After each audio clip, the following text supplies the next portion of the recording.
So I don't have an intro ever, made up yet, so I'm gonna sing for you guys. Dun, dun, dun, dun, dun.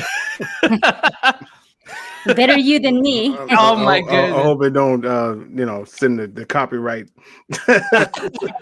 I think that's it. I don't think anyone's watching anymore, or there never was yet. But but yeah, guys, this is season 2 of SithCast podcast. So this is going to be mainly a Star Wars collecting podcast, and secondly would be obviously talk about Star Wars. But yeah, we got a new member in the house tonight, and that is Gina B from Gina B Collecting. Hello, Gina. Thank you. First of all, thank you for accepting my invite to becoming one of the newest members of SithCast. And yeah, thank you for also joining us in this live stream. well, thank you for the invite. Yeah, and you know what?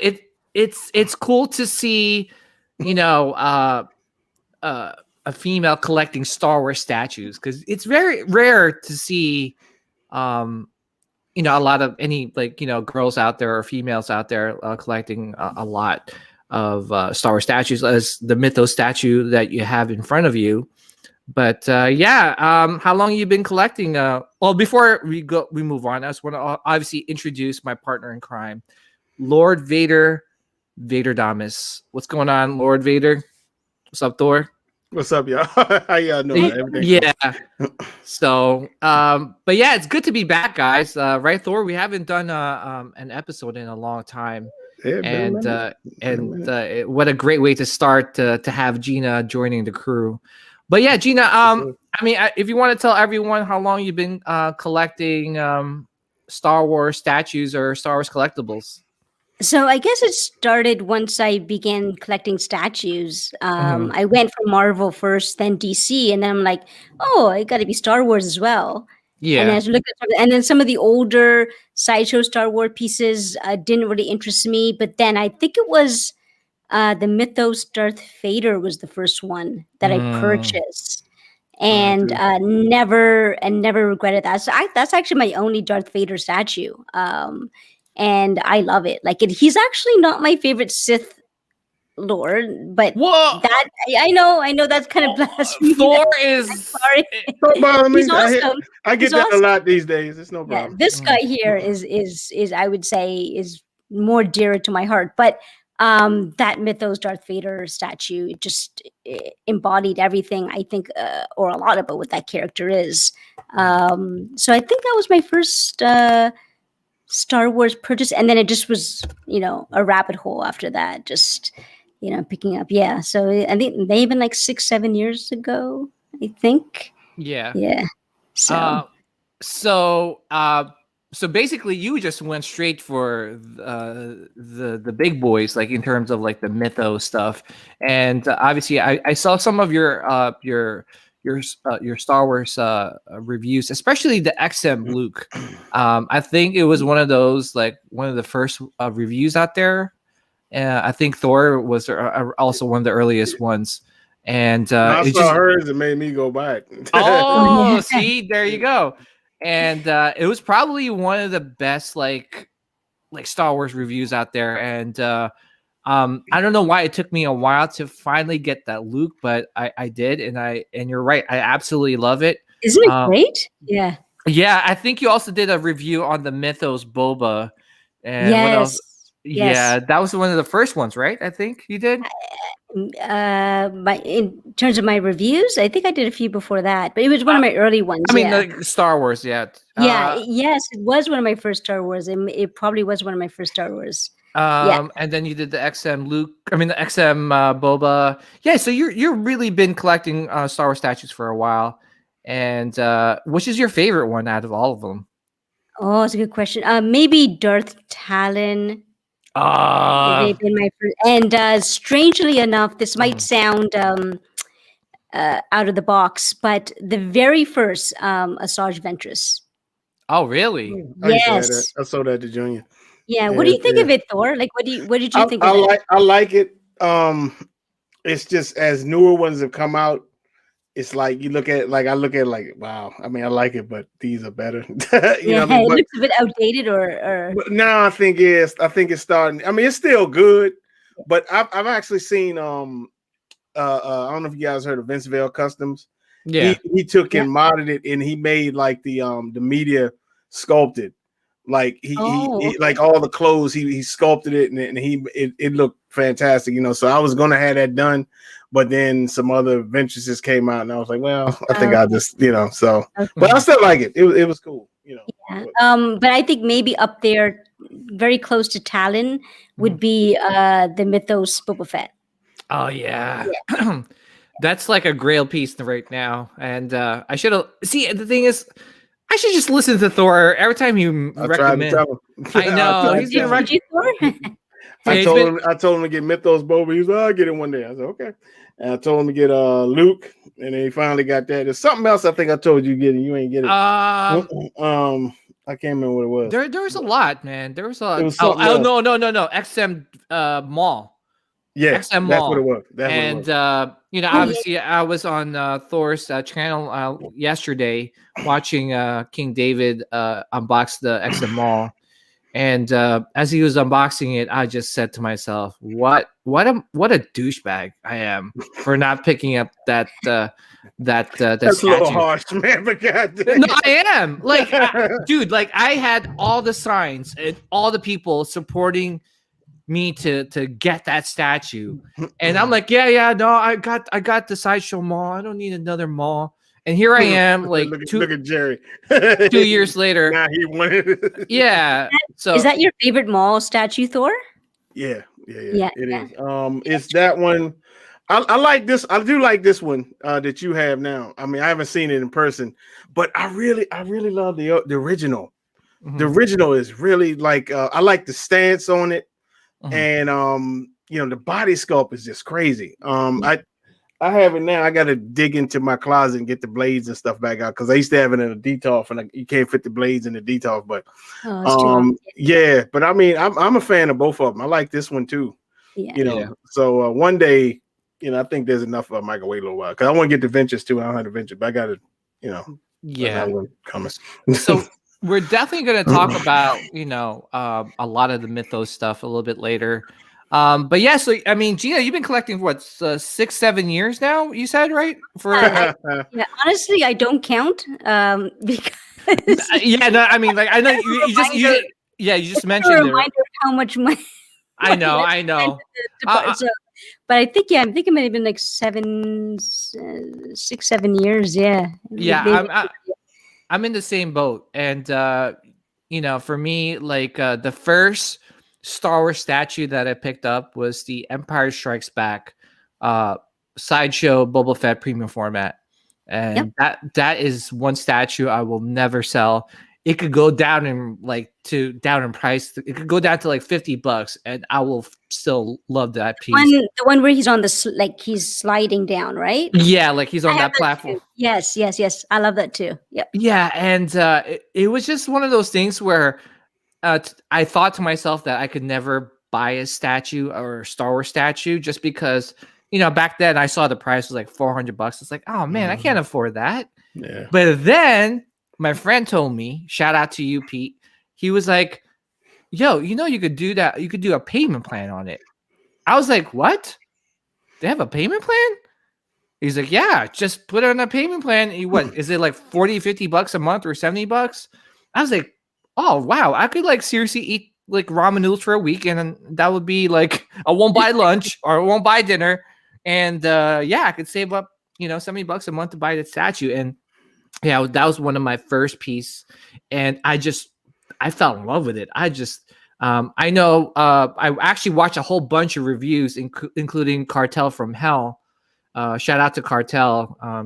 You know, I watched his review like 100 times. His reviews are amazing. Too bad he stopped. I know. Too bad he stopped, but he's one of the OGs, and he really upped the game.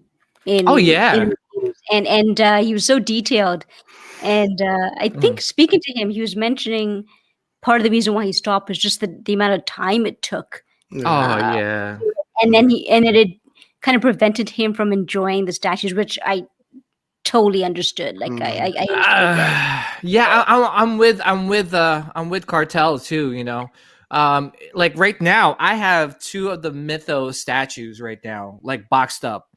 And if I wasn't doing a YouTube channel, I would have opened it up already.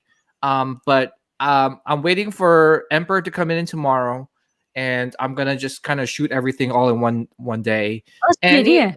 And you know, it's one of those things where like I like enjoy doing the filming part.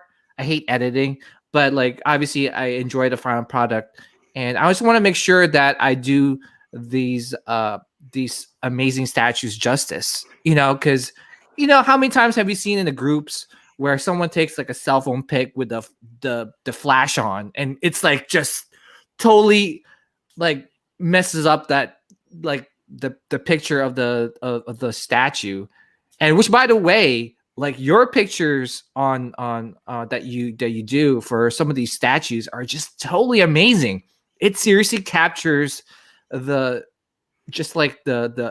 like every detail of these statues. So yeah, well, I've been watching your reviews too, though, PJ, and your photography and but I don't know what camera you're using, but whatever you're using, it's just it's looks really, really, really good.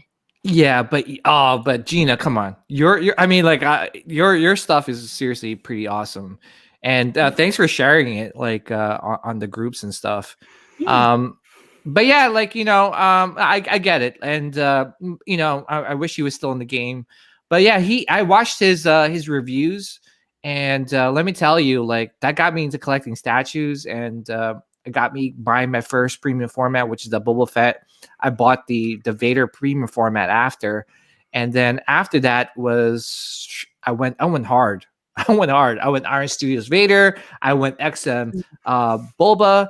And actually, thanks to XM Boba, that's how me and Thor started like, you know, intertwining our love for Star Wars, you know, because we you know, that's I think through through groups and you know through was that Collectiverse, you know, yeah, that's how we got to be such good friends.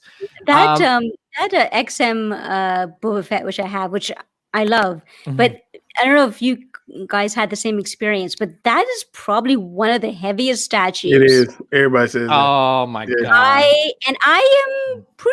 I'm pretty small, but I'm pretty good at handling heavy statues. Like I'm decent. I consider myself decent, right?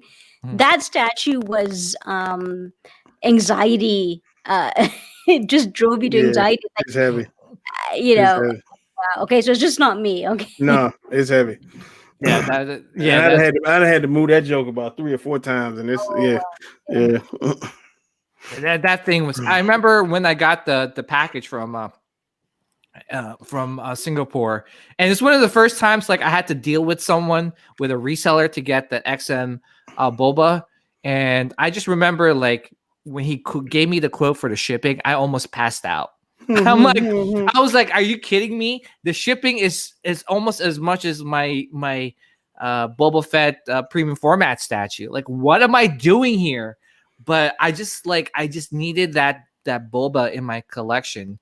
And I remember getting a box and I'm like, why is this like ridiculously like heavy? And then when I took it out of the box and I took the base out, I was just like, oh my gosh, this thing like weighs like 30 pounds. Just it must. Yeah, it's not. That's not an exaggeration. Yeah, it's heavy. It's heavy. Yeah, it was a lot. So, but let me tell you, it was such a pleasure, doing the unboxing and review for that statue. It was seriously, I was so happy. I think I probably shot the whole thing in one shot.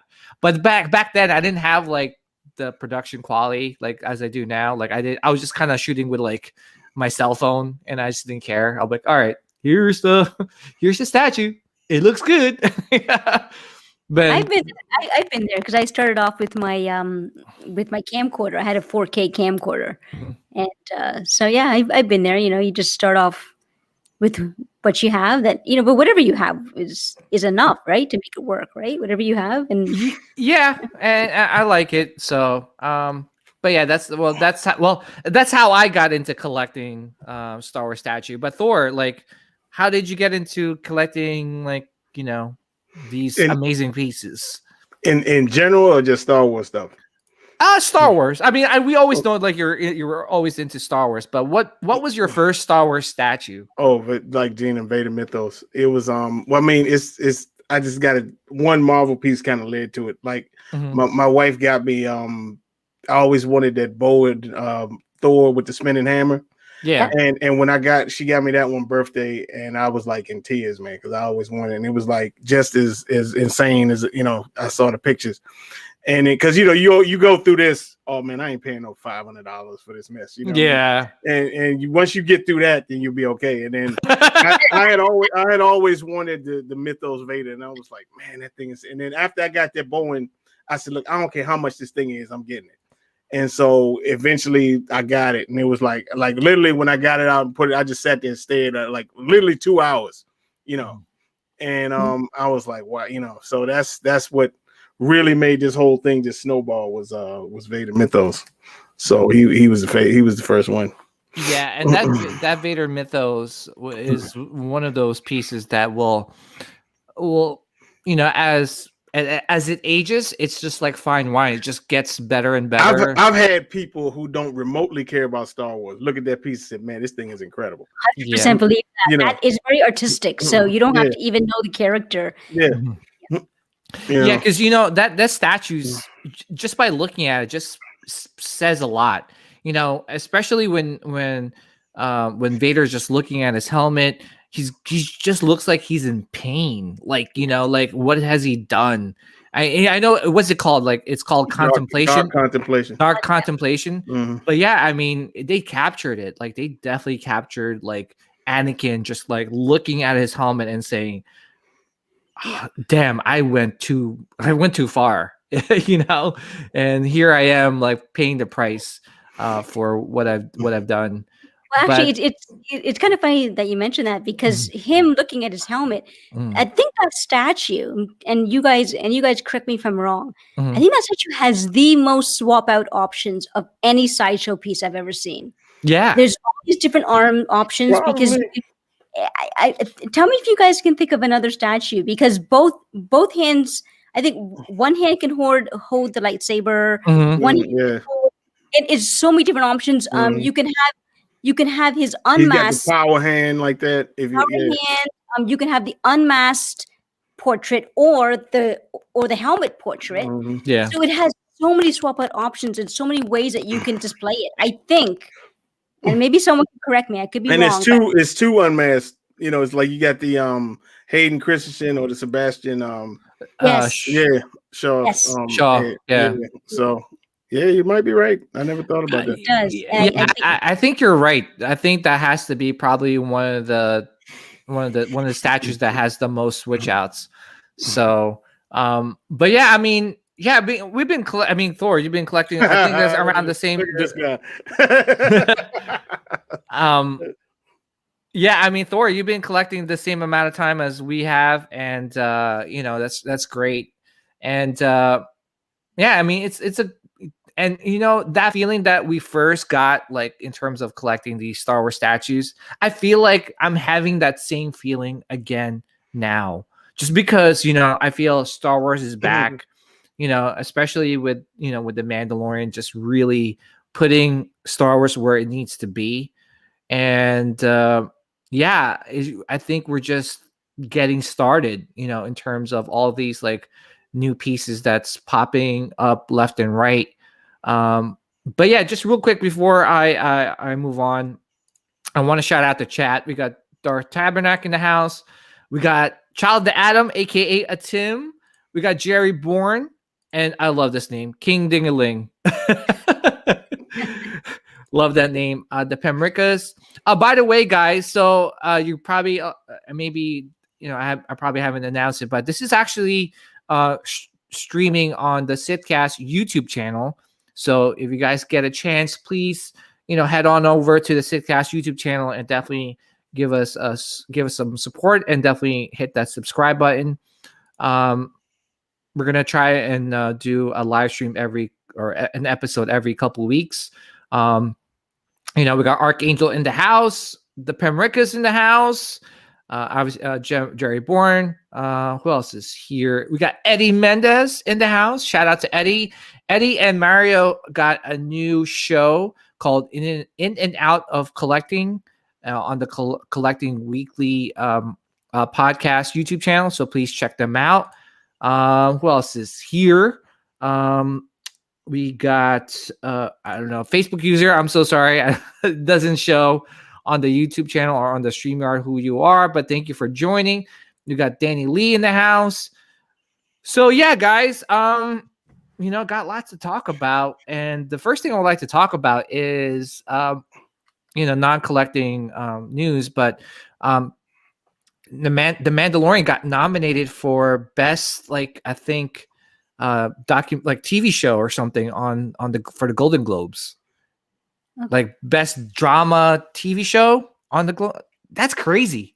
Not surprised. That is crazy though. Like this is the first time that a Star Wars anything got nominated for a Golden Globe, I think, right? I mean, I'm pretty sure that Star Wars got nominated for some special effects, but but for best TV show or motion picture, I don't think they've ever got nominated, right? Unless someone in the chat could correct me.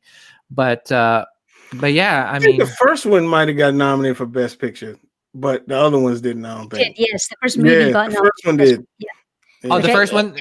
I think it got beat by Rocky. Yep. Was it Rocky? Okay. Oh yeah, it was the Deer Hunter. I think it was the Deer Hunter. Really? I think so. Yeah. Okay. Yeah. But yeah, I mean, again, that's how good this the Mandalorian show is. And congrats to the Mandalorian team, Favreau, Filoni, for making such an awesome show and making Star Wars great again. But yeah, what else is there? I hear rumors that the Book of Boba is supposed to have some of the bounty hunters coming back. Did you guys hear about that? I did just now.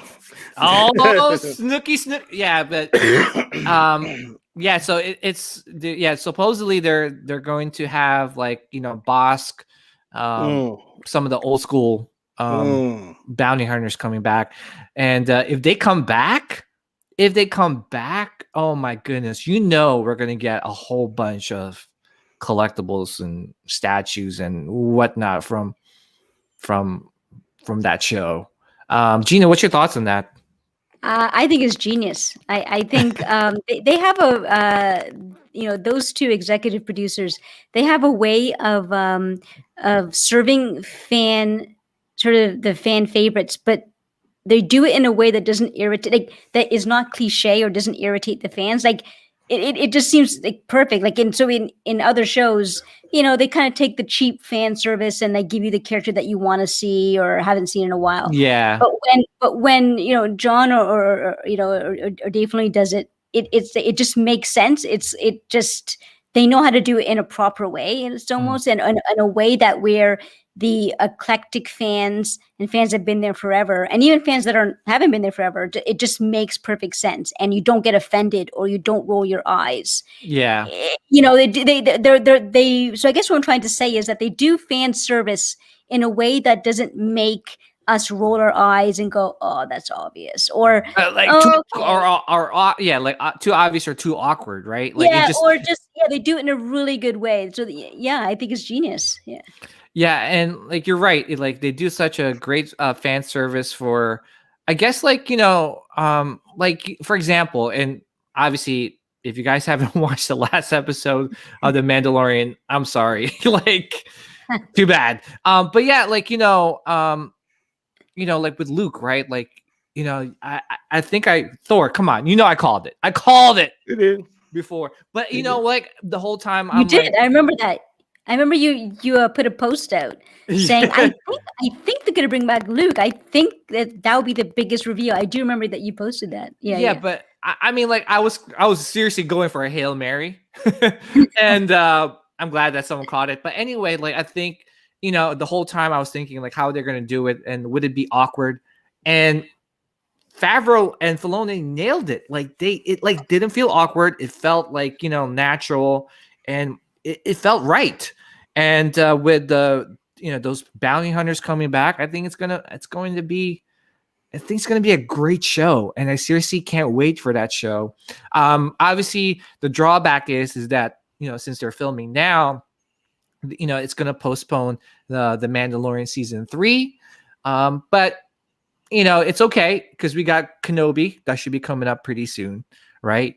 I don't know if it's going to be what's that called? Book of Boba, and then Mandalorian, and then Kenobi, or Kenobi and Mandalorian. But still, regardless, it's going to be a long time till we get a Star Wars show. Just because I think the Book of Boba is airing in December this year, and it's just too damn long. I want it now. I want it in the summer.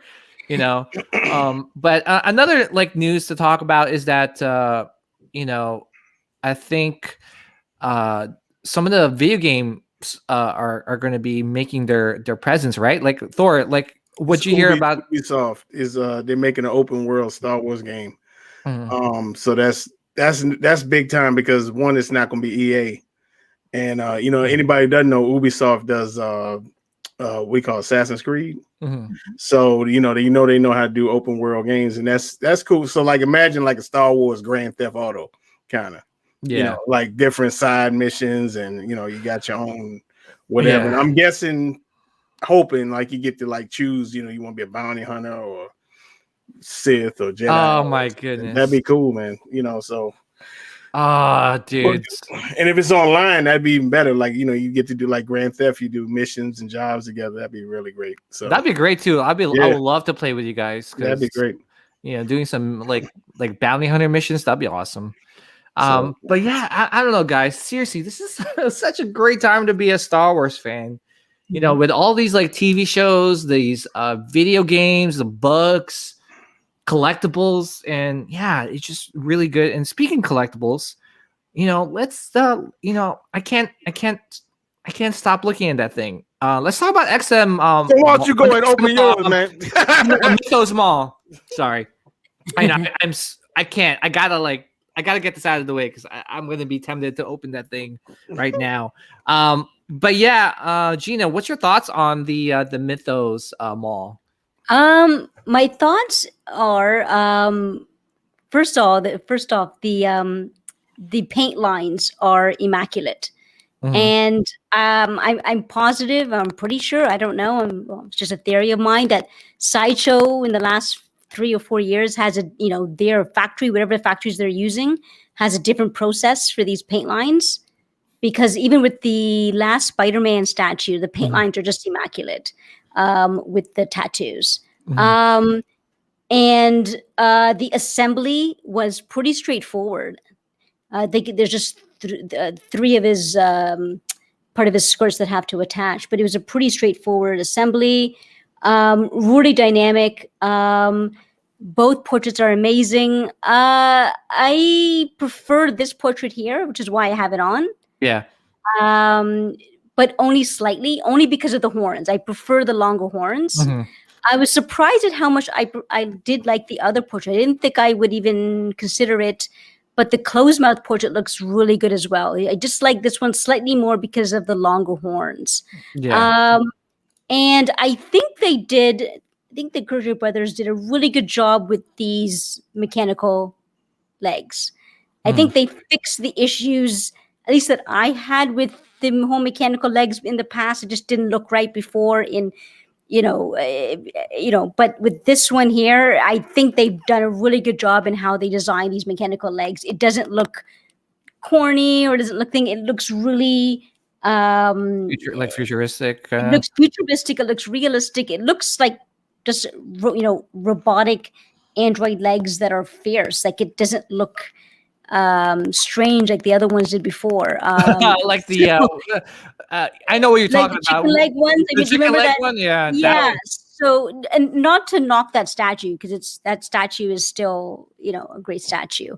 So I think that they fixed that that whole conundrum with the mechanical legs. They did a really good job of sculpting his legs. So yeah, I mean it's yeah, I mean it's I still kind of prefer the Asajj Ventress.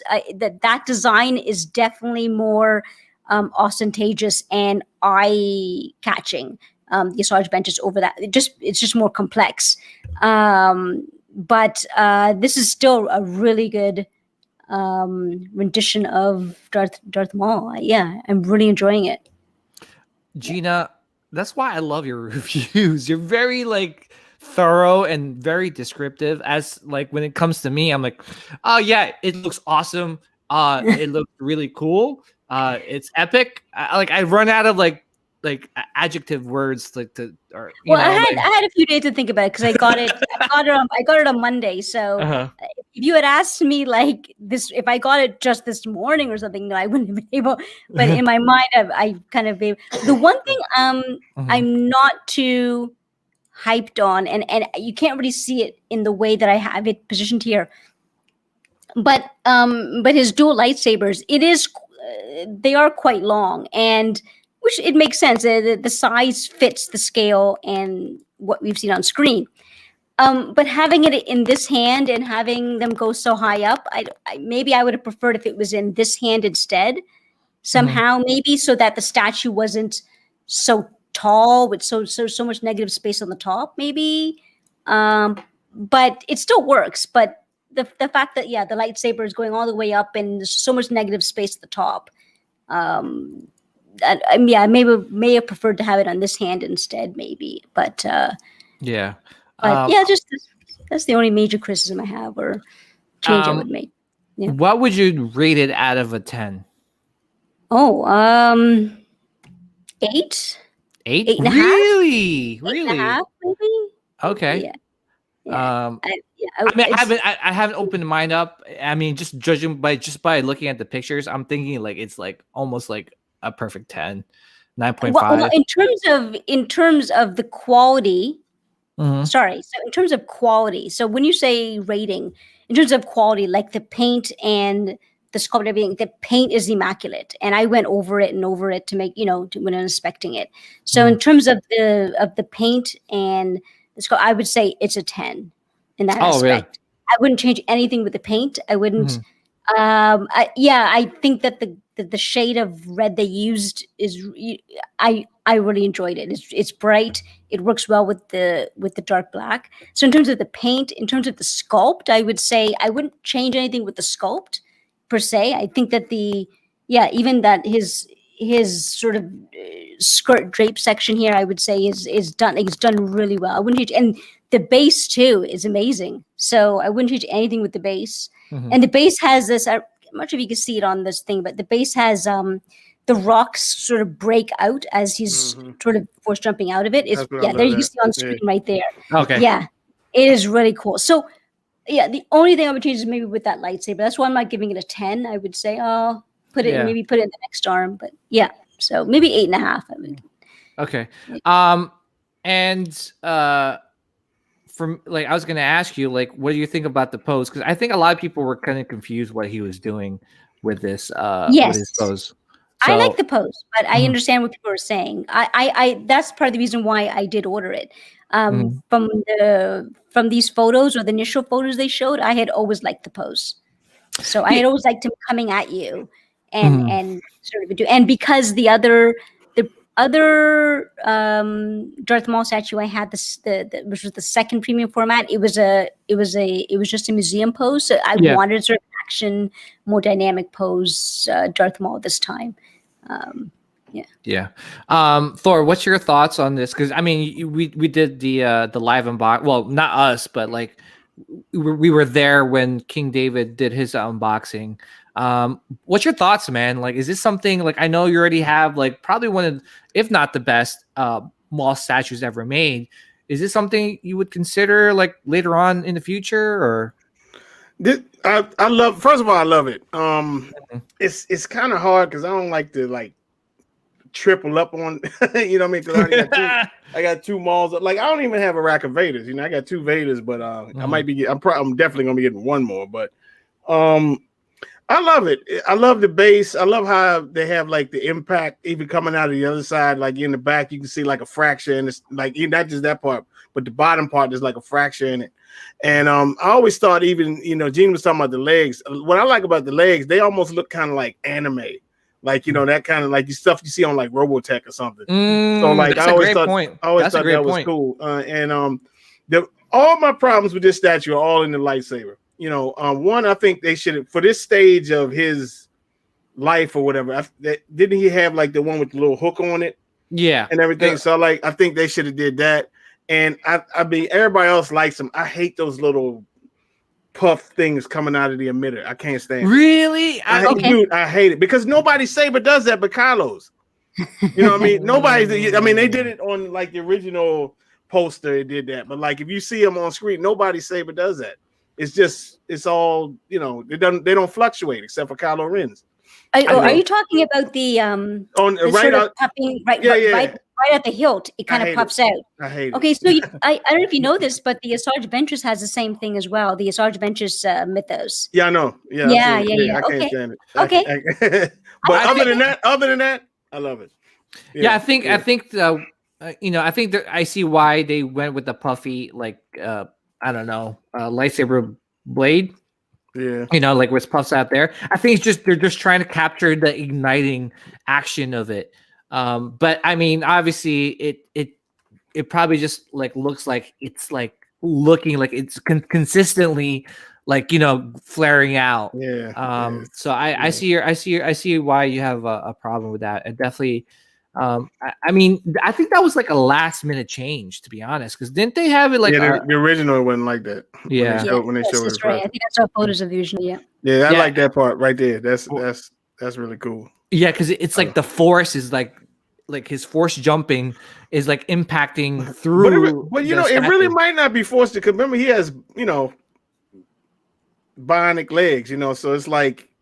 Maybe the weight of the bionic. It might not just they're stronger than organic legs. Like like Vader can pick people up with one hand because he has bionic arms. You know what I mean? Like you saw in New Hope, he picks a guy. So it could be just the strength of his legs that did. I mean, could be force jump, but might not be. You never, we'll never know though. But yeah. So either way, it's cool. Gina, congratulations on that statue, and it's a great piece. I do want to talk about the pose because I know a lot of people were really not a fan of the pose, but I did speak to the Kacharik brothers and I asked them, "Hey, man, I'm not questioning your skills or anything like that. I just want to, if you have any reference material to kind of show some of these new collectors what's going on with the pose and the flare of your skirt." So he's like, "Man, here we go." So basically he gave me a lot of reference. This is cool. He goes, he gave me a lot of reference pictures, and you got to see, like, even with this, like even with the ballerina just kind of like, kind of twirling up, you could see like the flaring of her skirt, like kind of like, like furiously spreading all over the place, right? And here's some other pictures. I think there's one of a monk here. See, but do you see what we're like? They're not force jumping, right? You know what I'm saying? They're just kind of like doing like their ballerina thing. And you could see like the impact of them just doing their action, how it's impacting the skirt. I mean, look, here's like a Shaolin monk, just kind of like standing, could it be, it's just, again, these are some of like this guy, like he's just kind of like twirling around. And this. Yeah, that's kind of reminds me of the Asajj Ventress. Yeah. There, yeah. Well, I don't. This one, obviously, there's wind involved. But here's a perfect. But here's a perfect example of like I think the pose that they were like trying to capture.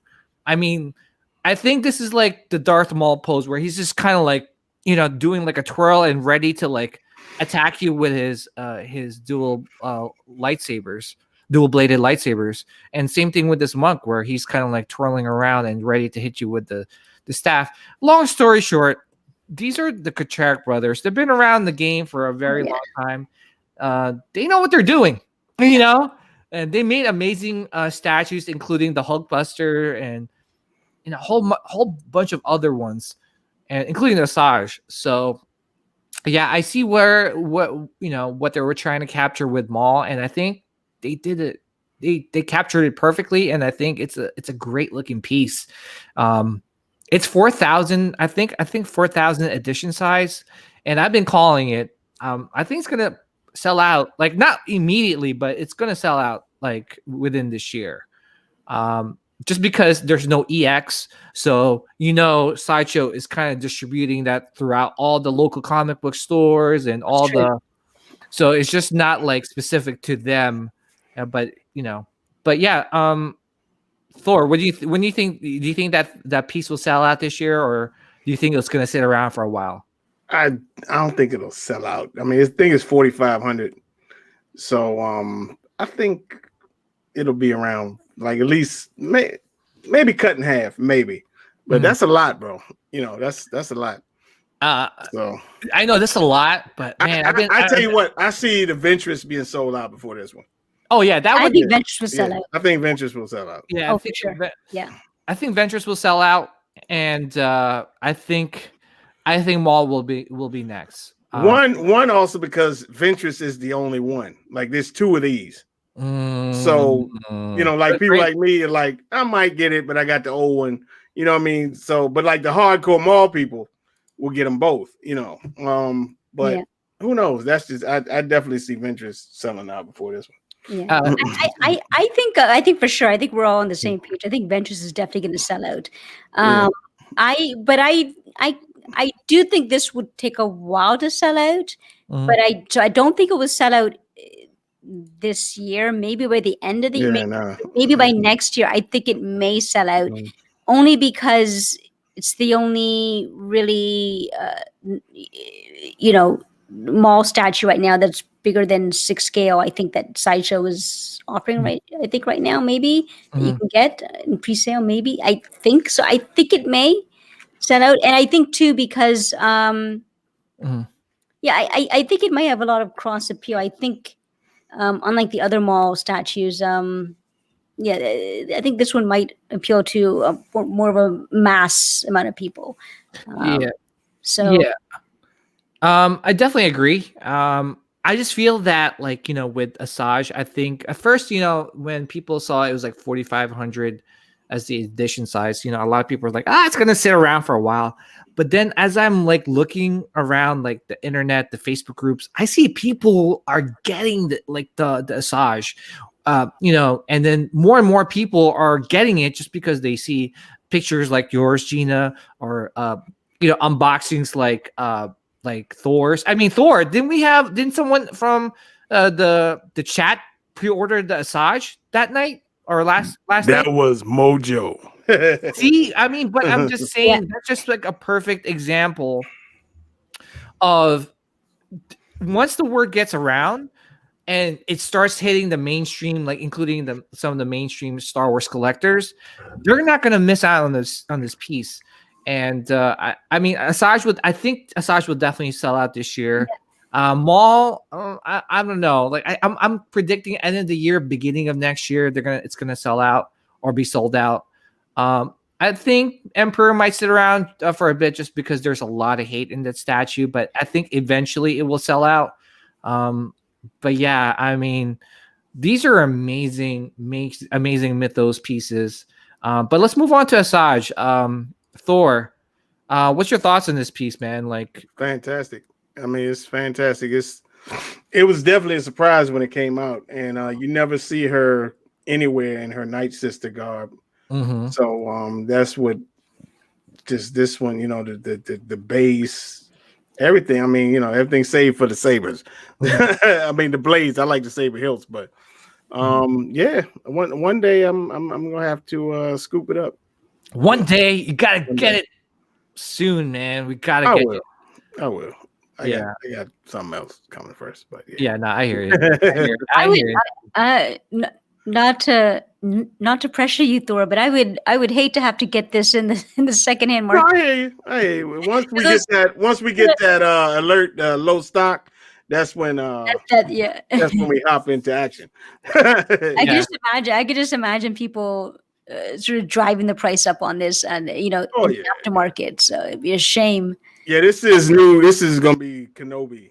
The new Kenobi. Oh yeah, this is absolutely. That's a very good. It's a very good. Yeah, I like that analogy. Yes. I mean, look how beautiful she looks, man. Oh my gosh, Gina, you have this statue. Yeah. First of all, I couldn't look at your pictures anymore. Like, I know you were one of the first ones to get it, and then I saw your picture, and I was just like, I can't look at this anymore. I cannot.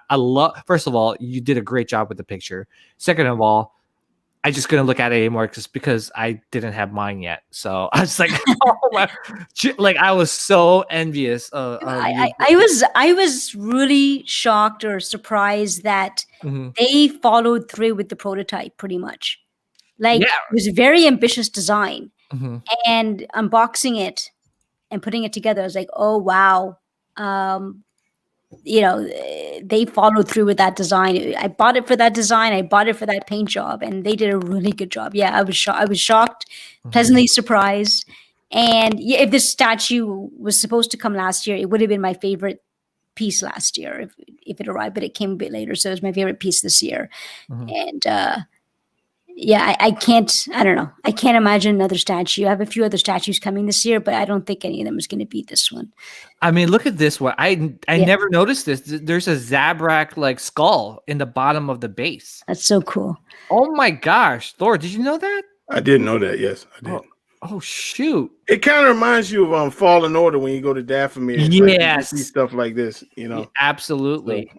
So, I mean, what's your thoughts on the paint application? Because I'm looking at these pictures, and I think they did a great job with the paint apps. But what's your thoughts on that, Gina?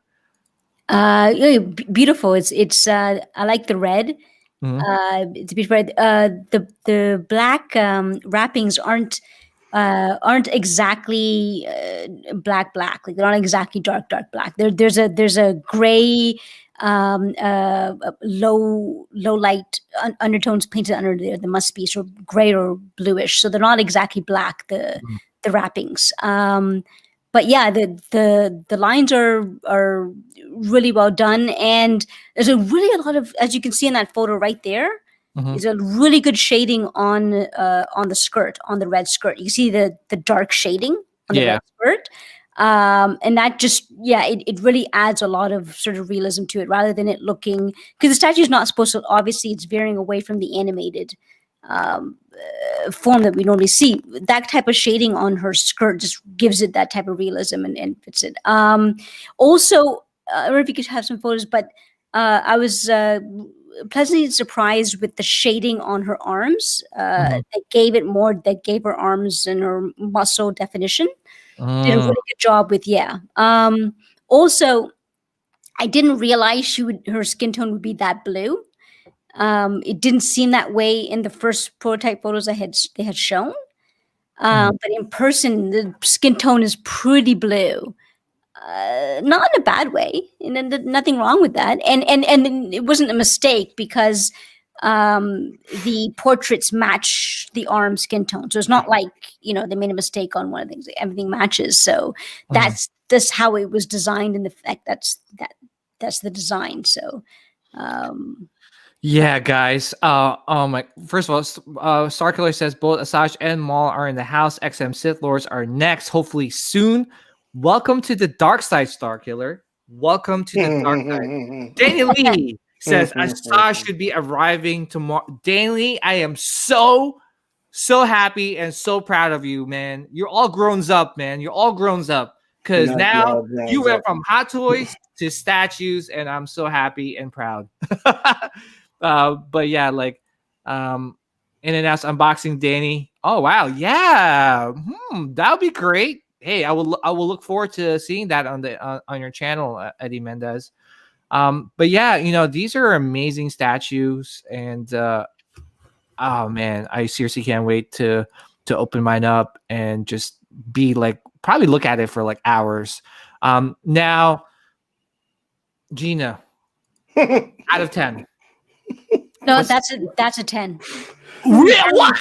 That's a 10. What? That statue is a 10. Oh, I give that statue 10. Like, yeah, it's what? You can have been in a coma for 40 years, wake up, not know anything about Star Wars, and like, oh, and look at that, and go, oh, yeah, that's beautiful. It's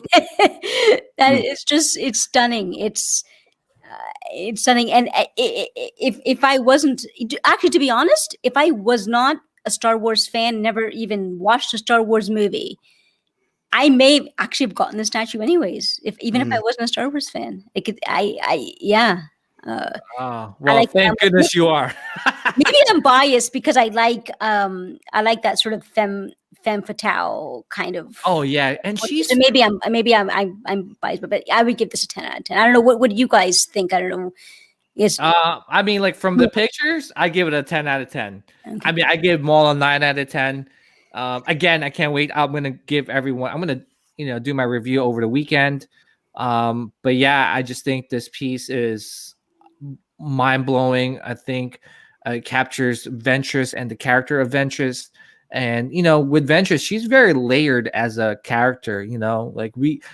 She's not like your typical bad guy. She has like history, and you find out that history in Clone Wars, why she became part of joined Dooku and joined the Sith. So she's very troubled. She's got a troubled past, and such an awesome character. And I'm so happy that Sideshow did this piece. Thor, what's your thoughts, man? I mean, love it. Like I said before, this is oh my gosh. Even like, Gina, which is your favorite portrait? Hooded portrait. The hood. You gotta go to the hood. Oh yeah. Hooded portrait. Yeah. I love Ventress to death, but for some reason, every time I see the one without the hood, it just reminds me of Moondragon. I don't know why.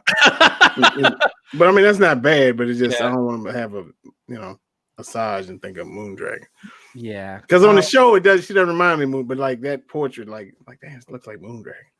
Yeah. Guys in the chat, seriously, don't sleep on that piece. I think it's just one of those pieces that you don't have to think. I say just pick it up and just regret it later. Like not mean like regret, like paying, like just like sacrificing your lunch money to pick. I think that's pretty good advice there for PJ, because I just see it. I think Asajj is one of those statues I can see in the aftermarket, people asking a lot for it, or I mean, more than it probably is even worth. Like people are going to really jump up the price on it, unfortunately. So, Mark Pearson agrees with you. Never really liked the look of the character, but this statue is a masterpiece. Starkiller says Asajj Mythos statue transcends the genre. Absolutely, I totally agree with you, Starkiller. And Daniel Lee says I always love the character. But let's move on to another Mythos statue. Well, for me, that's coming in pretty soon. Gina, are you picking this piece up? No, that's the one I'm not picking up. Oh my gosh, am I the only one that's picking up this piece? But anyway, Thor, what's your thoughts on this piece? And so I don't dislike this piece. It's just not what I'm looking for. Absolutely. You know what I mean? So I'll get to that later when we get to the Royal Guards. But I think it's cool. It shows him in a different light that you don't usually see. I actually saw somebody like face him and Maul off, and it kind of looked like they were in the midst of battle, so it actually was pretty cool. So that actually made me like this one a lot more. Like when you kind of face him off, it did the skate, because Maul's kind of up a little bit and he's kind of looking up, and so but and then some folks are like, well, it kind of matches Vader's base, but like to me, the statues don't match, because Vader's kind of like in a serene moment, and this dude look like he's like wreaking havoc. So it's like, okay, so that don't match. You know what I mean? But obviously he's on Mustafar, so but it's cool. It's a nice statue, Vader's like, yo, I'm gonna chill right here and contemplate what I yeah. Meanwhile, this dude is floating and lightning is flying. So, Gina, what's your thoughts on this statue? And what's the reason why you're not picking this up?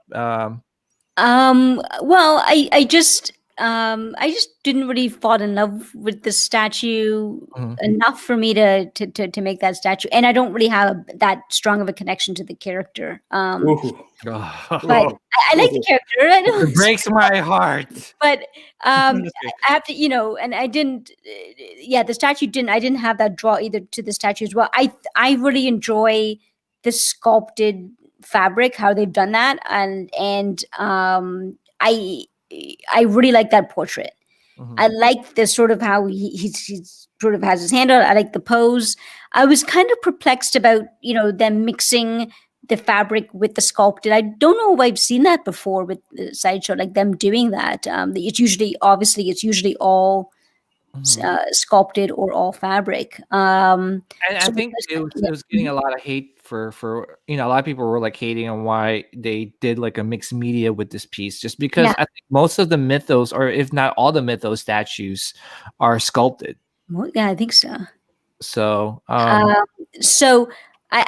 don't know why they did that. But I'm going to reserve judgment on the mixed media until I actually see photos in hand, like until I see photos, because it can look really good. I mean, Sideshow is obviously they're really good with their tapered fabric. So I'm gonna sort of save my judgment till I see the in hand photos and people posing it properly, and if it really well.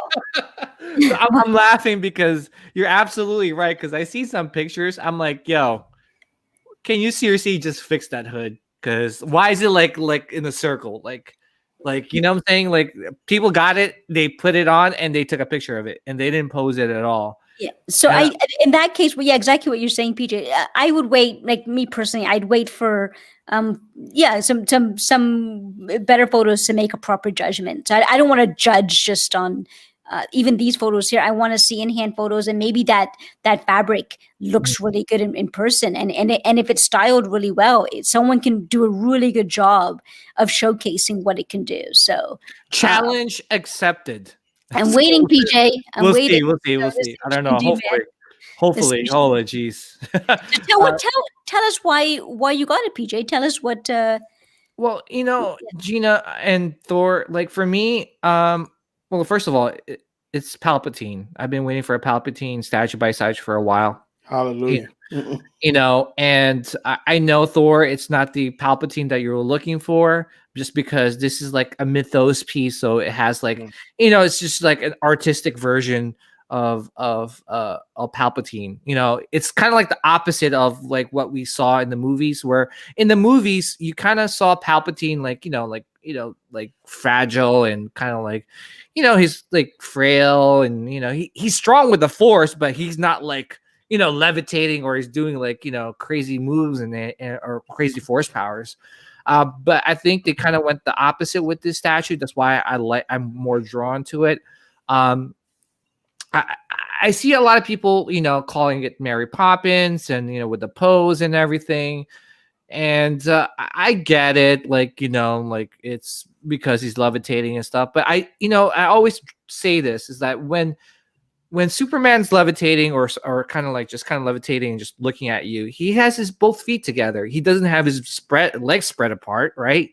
And with a lot of characters that float like that, they usually have their feet together, and if their legs are apart, it's kind of weird. The only person which Tim brought to my attention that actually levitates with their legs open is Magneto, but he kind of is like has his arms out too at the same time, and he's creating that magnetic field around him. So there's a reason why he has that his legs spread apart and he's levitating or floating that way.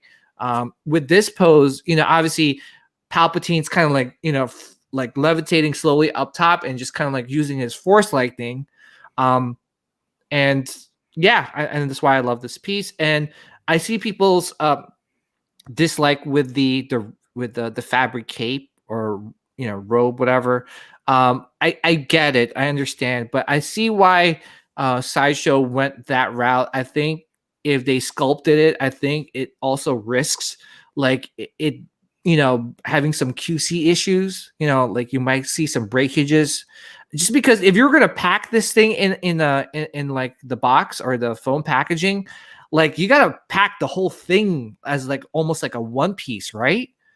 Like how are you gonna like separate that? So I'm pretty sure Sideshow thought about it. They're like, well, I think we kind of have to go the mixed media route, even though this might be the first Mythos statue that might have mixed media. So it's just one of those things that you have to think to yourself as a collector. What would you rather have, like a lot of QC issues, or have them kind of like not have any QC issues, and they kind of go in a different route with the materials that they have to use to capture the pose or the statue that they're really trying to, nail. So, but yeah, I mean, I think it's a great piece. I think they nailed the sculpt of Palpatine. I saw some in-hand photos of the portrait. If you remove the hood, you could see like some, basically how he looked like in Revenge of the Sith, right? Mm-hmm. Like he has that like long forehead and like wrinkled skull, like scalp. So yeah, I think they did a great job. I mean, these it's just basing off photos, so I can't wait to get the statue in hand tomorrow and do a full review. And I'm excited to watch. Yeah, I'm excited to see what you. Yeah. Yeah, and that's one of the main reasons why I try to do my best with try and put a good quality review, even though it might be like a week or two later than a lot of like YouTubers that get it in hand right away. But for me, it's just like these are like highly detailed statues, and I would just do it in any like this injustice by not trying to do a really detailed, high quality video review on it. So yeah, that's just my thoughts. But yeah, we got more. Oh my goodness, we're just getting started, guys. There's so much more to talk about, and I think Thor is excited for this one. Hold on, let's get ready. All right, go ahead. Oh man, here we go. Go ahead, throw him up. I'm gonna throw it up right now. Hold up. Oh, damn it. Hold on 1 second. It's just like photos. Take it down. Taking forever. All right, here we go. Here we go, Thor. Yeah. Here we go. There you go.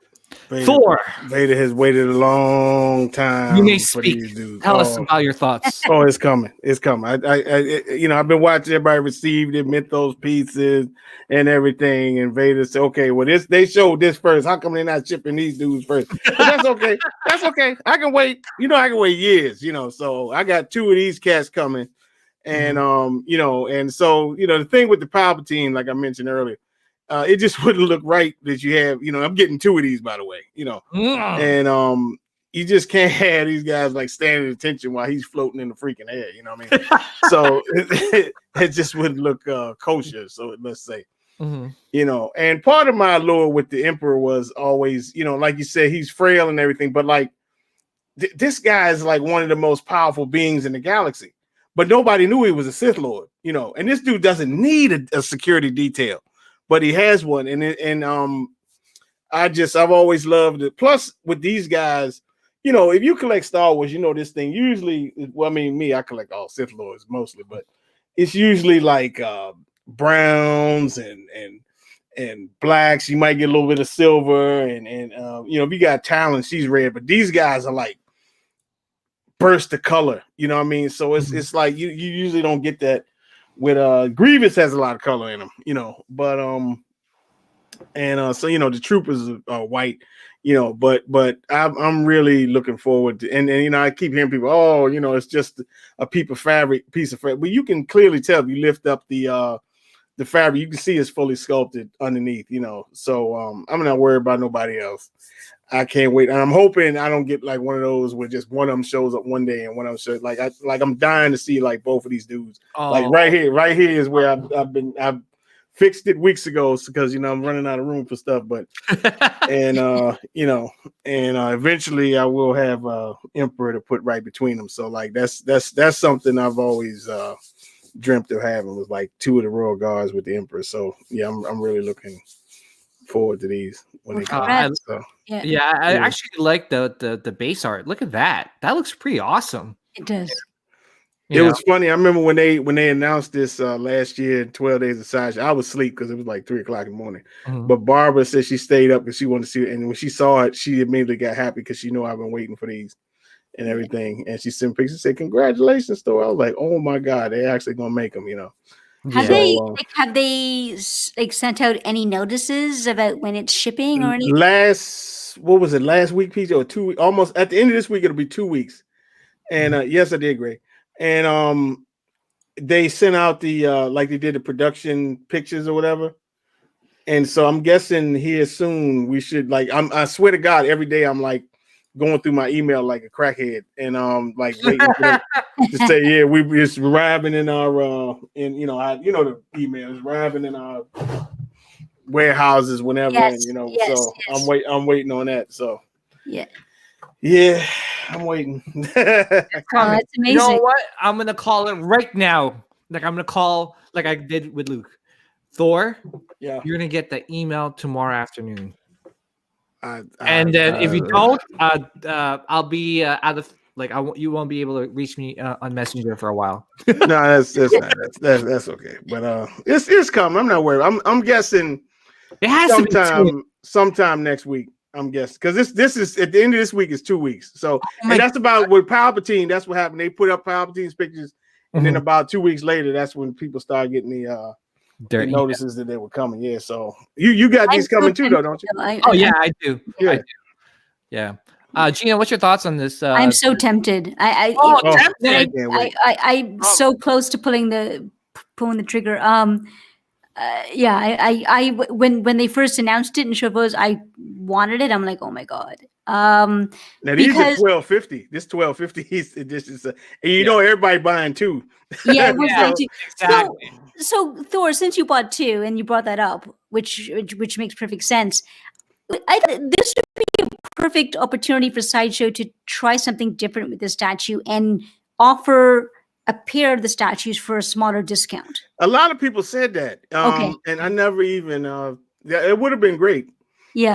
And it was funny because somebody asked me this, you got two? They said, yeah. They said, did they let you buy two? I said, look, they could have let me. I said, I would have made another account. You got another one. You know what I mean? Like, they're gonna give me two of them. Yeah. So it's funny. I mean, this is how much I love these dudes because Vader actually had some of these guys and they were black with like a red. So I was actually thinking about getting two more and having them converted and like having and then put them like with Vader. And I thought that would be pretty sick. And because they're like kind of this silverish kind of black, and then like I could probably get somebody to convert it, and that's how. But I mean, if it happens, that's not necessary. But like just two of them for the. No, I've always loved them. I had a very strong reaction when I saw them for the very first time in the theater. Yeah. And I was watching the movie for the very first time. I was just a kid and seeing it. They didn't have a big scene, like they were just in the background by the elevators or whatever, or the turbolip. What do you want to call it? I've even got the. That's it, right? Yeah. Oh man, you're ready, Thor. You're ready right there, man. And I remember, I had a very strong reaction to them. I loved them. I was like, oh my God, who are they? I want them. Even back then, I was like, as a kid, I just found them to be so majestic looking, I guess is the word. That's and these guys you have a way with words, Gina. and then I kind of wish that their backstory was explored. I mean, Thor, tell me where was the backstory? What is it called? Crimson Empire. They did we call Dark Horse Comics. These guys are serious. Like these guys, they speak their own language. Like obviously they speak, but like they communicate amongst each other, like with their own language, so nobody else can understand. And when I say they are loyal to the Emperor, like anything this dude would tell them to do, they would do it. Like so that scene you saw them in Rogue One, they're not there to protect Vader, they're there to spy on him. What I mean? Yeah. So and underneath there, they got all kind of weapons in there. You know what I mean? And they're trained to deal with Force users. And in movie, but like, okay, if you played the Force Unleashed, those staffs they had actually had lightsabers, but like on Rebels, they had some sort of they were like making them levitate or something like that. Remember? Yeah. With Ezra. So that's kind of. I used to think they were light pikes, which are lightsabers. So but yeah, these guys are. They actually, whenever they transport the Emperor, they have TIE what do you call it? TIE interceptors painted red that these guys are piloting. Oh and yeah. Oh yeah. I mean, this is like the Secret Service for Star Wars. No, serious. That's no joke. I love it. Yeah, that's the perfect description of these guys. Yeah, that's what they are. They're really and it's like they're all of them are hand chosen by the Emperor. Like are the best. He chooses the best. They're all stormtroopers that the Emperor chose, and then they send them off to this training. And if you can't, and sometimes you don't survive the training. You know what I mean? Oh, these dudes are mean. And then they're different ranks of these guys. Like I was telling you with the with Vader has a few, but then they have some that's like it's just one of them. Like this one dude was all silver, but he looked just like them, and he was in the Force Unleashed. I mean, in the Force Unleashed. Remember? Yeah. When you go to Cloud City or something like that, and one of them gets off of a Imperial shuttle. Yeah. It was So they got it's a lot of these cats, but yeah. And one thing about these guys is that like, when I first saw them in Empire Strikes Back, no, not Empire, Return of the Jedi, when they came out of the shuttle and they had that music playing, the Imperial March, I was just like, oh, goosebumps, like, oh my gosh, like who are those guys? Who are they? Yeah, immediately when you see them, and you kind of, just because of their of the color and how they stand out, you really got the sense immediately, as Thor was saying, that these are sort of the Emperor's personal guards. This is his own, secret service. Like you just knew that, and no one said it. No one, like it wasn't explained. There was no explanation in the film about that, but you got that sense. Oh, that's his personal guard. Like who are they? And that's a personal guard, and they must be special. And watch out for them. It would be cool if they somehow the Mandalorian incorporates them somehow, or shows a glimpse, like somehow. Yeah. That's a great point. And with the Mandalorian, like they always love to bring back a lot of like legendary characters, like like they brought back they brought a Great Dragon to life. You kind of saw what the Great Dragon did, and there's so many things, man. And I seriously can't wait if they do show the Royal Guards in action. That'd be really cool to see on a TV screen or the big screen. I'm guessing these dudes are all one piece. Like I don't think it's. I think so too. Yeah. I think so too, because if anything, maybe the pike probably comes off. Well, I was gonna say maybe like the arm is a switch out arm, or maybe you're right. Maybe the pipe comes off, and it's like a magnet that holds the pipe. Yeah, it gotta be. Yeah. Oh, but Thor, I can't wait. Oh, there's so many statues. I'm like, dying, bro. I need it very bad. What's funny is because, I was telling Thor, I was like, "Yo, Thor, none of my Star Wars stuff is shipping." Then a week later, I'm like, "Oh, the avalanche." It's just comes crashing down, and I was like, Thor, I was like, "Yo, I got this." Like, yo, it's, I'm good. Until Gina, let me pull up the picture. Until the final production. There we go. Photos came up for the Rancor. But before I go on, Starkiller says, I'm waiting for Mythos Maul and Asajj rewards to convert in 30 days, and I'll grab a guard. Starkiller. That's smart. Just wait for your points. Yeah. That's a great idea. Also, will you be grabbing 2 of the cars? That's the question. But anyway, so I was like, Thor, like all these, I got like the Gamorrean guard or Gamorrean fighter from Regal Robot coming, I got the Regal Robot Rancor coming.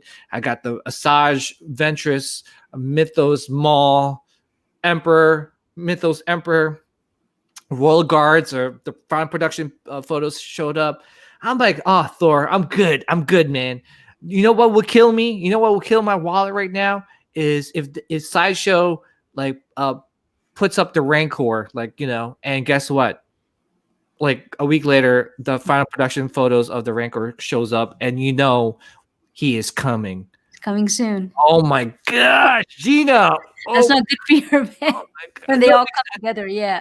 Because I kind of gave up on the Rancor because they kept pushing it back, and I'm like, all right, they'll probably push it back for like another 6 months, and I got time to I got time for my wallet to like cool down. Nope. Sideshow's like, nope. You wanted the Star Wars pieces? Well, here you go. Yeah. Well, it could be worse. They could have all come during Christmas. Oh yeah. I find that more stressful. Like I find that's the most stressful. It's like when they send that email saying your statue is coming December 23rd. Like what's the what? It's like I love statues, but come on, man! I got other things right now. Like, yeah, it's like come on, what the hell? Like, don't you guys celebrate the holidays? Like, it's just the worst time, Like, you're spending money on all these other things, and December 22nd. I think I got a statue before on December 22nd. It pissed me off. I'm like, oh really? My gosh! I know, seriously, yeah. And then you get another email saying you've got a statue coming December 27th. Like, what?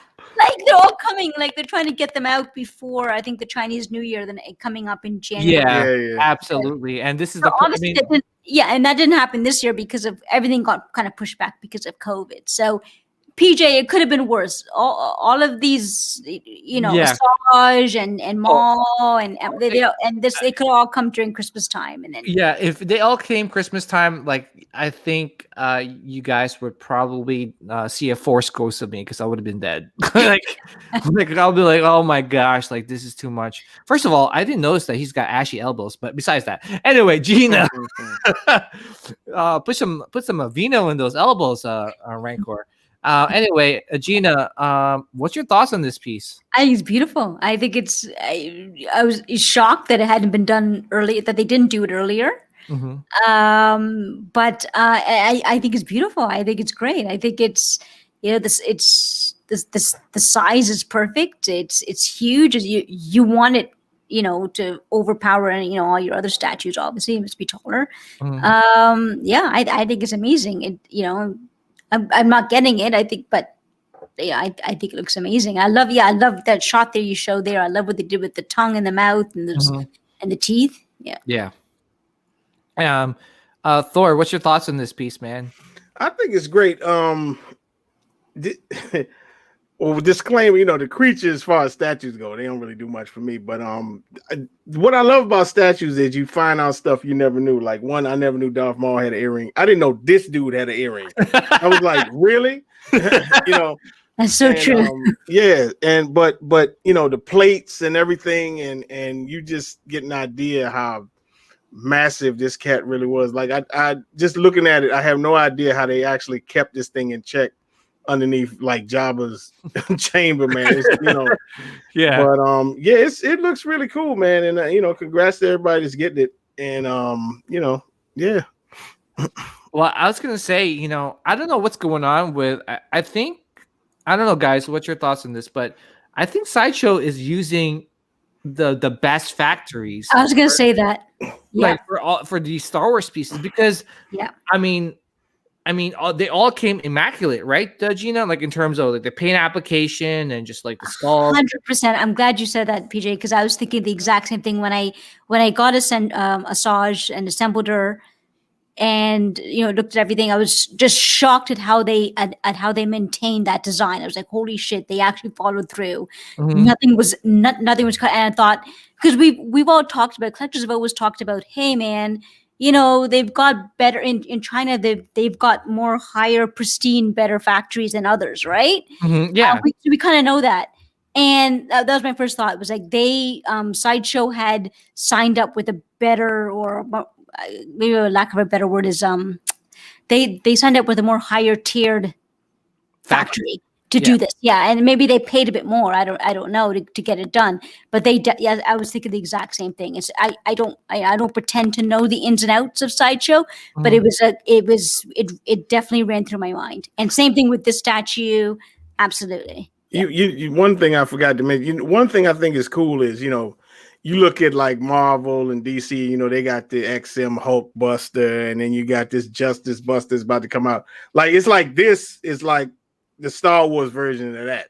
You know, it's like gigantic, you know, and usually you don't see something like that, you know, for like Star Wars collectors. So I think that's like pretty cool, you know. So this is a definite centerpiece, you know. So yeah, I mean, like for me, like I was kind of shocked. This is like one of the first times I've seen like the final production statue better than the prototype. I mean, look at the details on like his skin. Like there's a lot of great textures and shading on like on his skin. It just looks really, really good. And like they really did a great job with this piece. I think they sent it to the best. I think they sent it to the best factory. They had to, because look at every detail on this piece is just like amazing. Look at the hooves, dude. Yeah, look at the hooves. I think that hand is as big as my hand. Like, oh yeah, I think somebody put their fist like when they went, and it was like he had he was holding his fist, you know. Yeah, but look at that, like you said, Thor. Look at the hooves. Look at like everything, like the skin, the textures. Oh my gosh, like this is insane. Like insane. I like that. Yeah, I like that analogy that you used, Thor. That it's the Star Wars version of the XM Hulkbuster. Yeah, Hulkbuster. Like it's our version of the big. Yeah. And I love like the dead, like the dead Gamoran on the base. Yeah, it's just like it comes with an art card insert. Like I didn't know that. Like that's pretty cool. But anyway, like. Can you imagine being the one that had to clean up after this cat? I'm just saying. I'm just saying. I know. It's like what the another dead Gamoran. Oh, here we go. No. Dead Gamoran doo-doo. But anyway, I'm talking about piles, bro. But like, yeah, this piece is gonna. I mean, I think it's gonna. I have the Jabba the Hutt 1/6 scale statue or figure, whatever you want to call it. Oh, you have it? Yeah, did you do a review? I've been didn't even take it out the box yet. No, but the thing is, like, I'm trying to change my display around. I bought a whole bunch of like Gladiator, like those garage shelving, displays. So once I have all them up, then I'll start putting all these. That's one of the statues where that Jabba, where it's like I can never sort of pull the trigger. Like I want it. It looks cool. It's awesome. It's probably the only creature I want from Star Wars. Yeah. It looks so huge, and it's big. The box is huge. I saw the box. I think I've seen someone else's unboxing. Yeah. It's so huge. We just did one an hour ago. Yeah. Actually, yeah, Thor, I didn't see. I'm gonna catch up on the replay. Yeah, Junior got one. I had the old one. They're about the same size. It's big, but it's not ridiculous. You know what I mean? It's like it's about oh, the picture not showing up? Oh, okay, there you go. So it's since it's 1/6, it's really not terrible. So the only thing about Jabba is like the back of his head like makes my skin crawl. Like oh god, it's gross. Oh, okay. Yeah. So I'm looking forward to displaying Jabba with this Rancor. And actually I can't wait to do the comparison between this Rancor with the Regal robot Rancor, and just kind of show everyone the difference between the two. Just because the Regal robot one is more of a lineage piece. It's actually like almost like the same exact mold of the prop puppet, that they used in the movie. So this one's more of an artistic version of the Rancor. And you guys are probably wondering, like, man, dude, what's wrong with you? Like getting all these Rancors. Well, Rancor is one of my favorite Star Wars creatures of all time. I remember watching the Return of the Jedi as a kid, and when that Rancor came out, I was like, oh my gosh, like what the heck? Like what the hell is that? and he came in and like Luke looked like he was scared as well. This Jedi Master, Jedi Knight that came in like Jabba's palace, all confident, saw that Rancor and was like, what the So he was pretty scary as when you watched it as a kid, but yeah. I always remember that when he was killed and how his keepers were so upset. Yeah. I know. Consoling each other. As a kid, I'm watching it and just kind of laughing at that moment. I think my parents laughed as well. It was pretty well done. It was a nice sort of touch of humor that they added in the film. Yeah. So I mean, that's why I had to have this piece. I think this is one of those pieces. Only 600 are made. I think it's just going to be one of those pieces. Wow. Yeah, I think it's going to be one of those pieces where once it sells out, which I mean, I would say it would take a while for this piece to sell out, just because it's how much is it going for? Like 1,000, like 1,500, I think. Well, it's 15. Well, I think that's like 7,000 Canadian. Holy shit! Yeah, it's 7,000. 7,000. I'm exaggerating. Wow. I'm exaggerating. But yeah, I think it's just one of those pieces where it's going to be, once it sells out, it's going to be like a really hard piece to get. Yeah. And just the reason why I say that is because just basing off some of the older like sideshow pieces, like the dewback, which I'm still looking around to get. I mean, that dewback was like $350, right? Once it sold out, it's going for like $1,500 on eBay. Wow. So it's a pretty expensive piece. And I think this is going to be one of those pieces, like once it sells out, that's it. We got Sean, aka Star Killer, in the house. Wait, we got 2 Star Killers? What's going on here? He says, sorry, I missed most of the show on the way to work. Yeah, that's all right. Cool. It's cool, man. Thanks for hopping in. Got Barbara in the house. Danny Lee says, the Rancor pooper scooper. And he goes, SpaceX Studios. And he goes, hey guys, I love my Star Wars and looking forward to listening in. First timer. SpaceX Studio, thank you for joining us. Hopefully you're enjoying the show. If not, if you're missing most of it, I'm going to put this up on the SithCast podcast channel. You can download us on, I'll put up the information. You can download this episode on Google Play, Stitcher, Apple Podcasts, and Spotify. But I'll plug that in a little bit later. But there's more things to talk about. Oh my gosh, there's so much Star Wars, guys. I love it. Here's another thing that we need to talk about. By the way, shout out to Barb, aka Statue Mania, in the house. Hi, Barb. Barb, thank you for joining.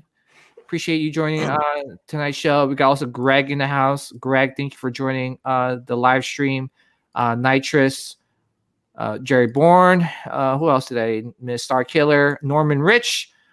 And who else is here that I missed? If I didn't get to you, I apologize. But seriously, guys, please subscribe to the SithCast YouTube channel. Most of the live streams will be happening on the channel.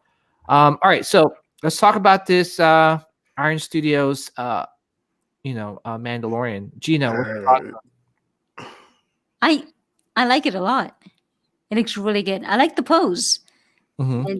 And the paint job, from what I can see in the photos, looks really good.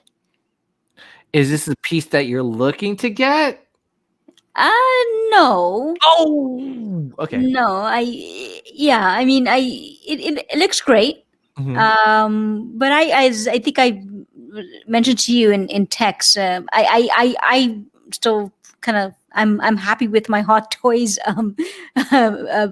pre Best Car version right now. So, but it does look really cool, the statue. Yeah. Thor, what's your thoughts on this piece, man? I like it, but I heard it might be some problems with this thing, bro. Problems getting it. Why? He's Sideshow. Sideshow's trying to lock it down, bro. Because apparently they're not supposed to sell this in the US. Mm-hmm. And whoever's big bad toy store and all this stuff, I think they're making them pull it. So so you gotta somehow, I don't know how you're gonna get it. Oh wow, that happened here recently. So no wonder Big Bad Toy Store pulled it down. Yeah, they're making Sideshow and Disney got together and they're shutting it all down, bro. So why is Sideshow not having this one on or selling it on the website because they got their own?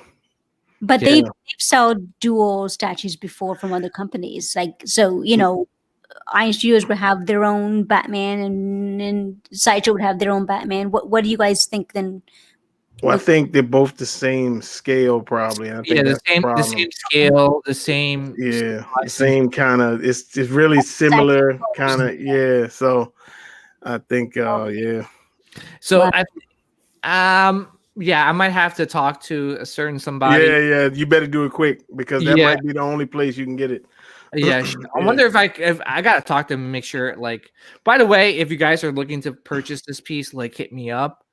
Hit me, Thor up. We'll direct you in the right direction. Oh, I think you talking about somebody else, but I think the other guy, the Godfather. I thought that's who he was talking about. The Godfather. Yeah, the Godfather. You know who the Godfather is.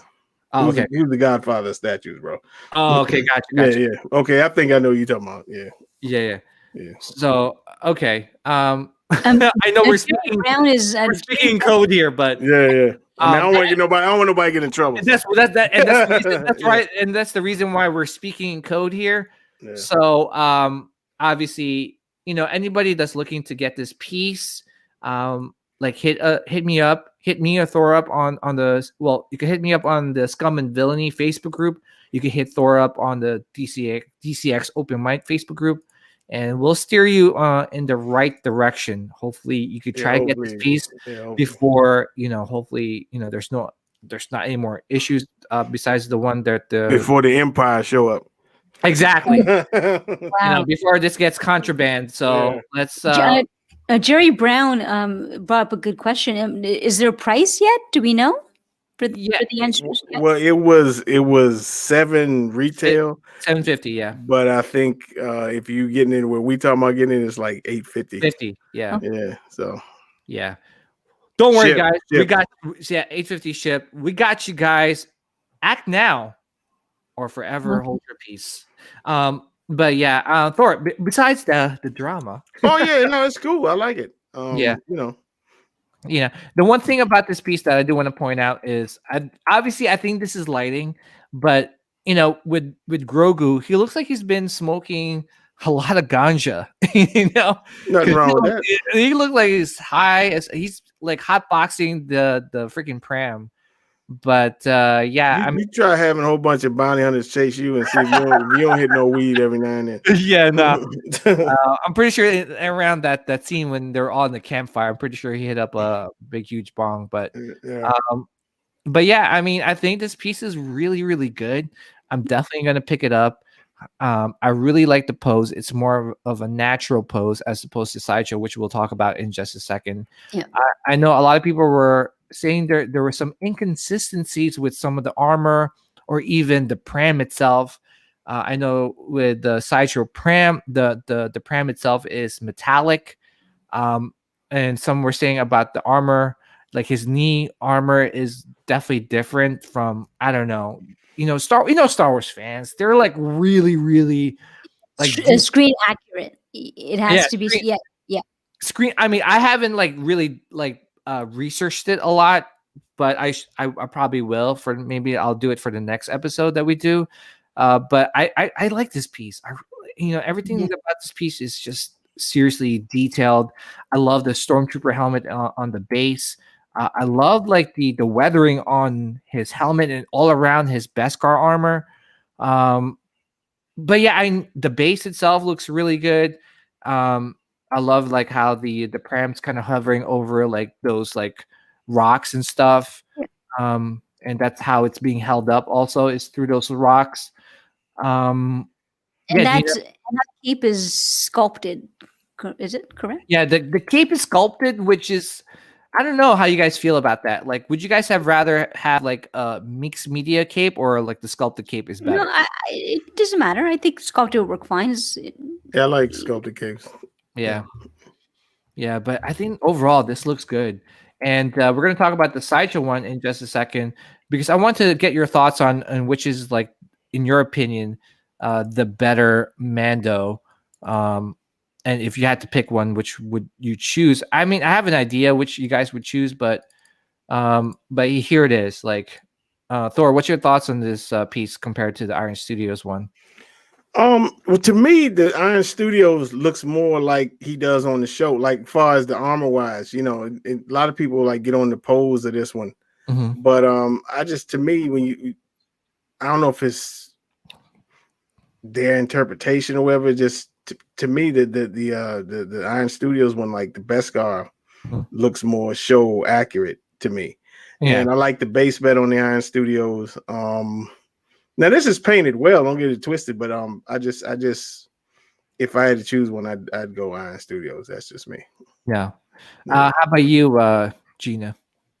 I mean, looking at these pre-production photos side by side or back to back, I think I did prefer the design of the Iron Studios one. I like that base better, where you have the rocks coming up. I mean, I know what Sideshow is trying to achieve here, and I think it's pretty cool. They want to achieve a fully floating prom for baby Yoda. So I understand, and I like what they're trying to achieve here. But I do prefer the base on Iron Studios and how the rocks kind of come up, and I do prefer the pose. I think you said it best, PJ, that the pose on the Iron Studio ones is just a bit more natural. This one's obviously a lot more exaggerated as he's strutting. Yeah. I honestly, though, I think no matter which one you go for, you're going to be happy with. I mean, I think they're capturing both characters pretty well. Kind of surprised that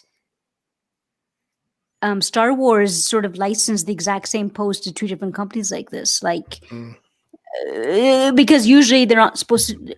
I mean, they wouldn't do that for this exact reason, because then both companies get really pissed, right? I think that's what the whole debate is about. Like, one is a South American license and one's an American. So I guess they figured it wouldn't, So I don't know.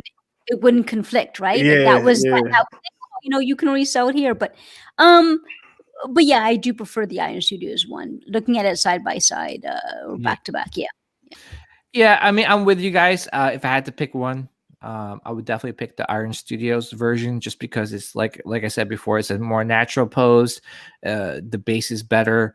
I think the armor's it's a little bit more accurate than this one. But not to take anything away from Sideshow. I know a lot of people were doing they're putting a lot of Zoolander memes and gifs because of this pose. Okay.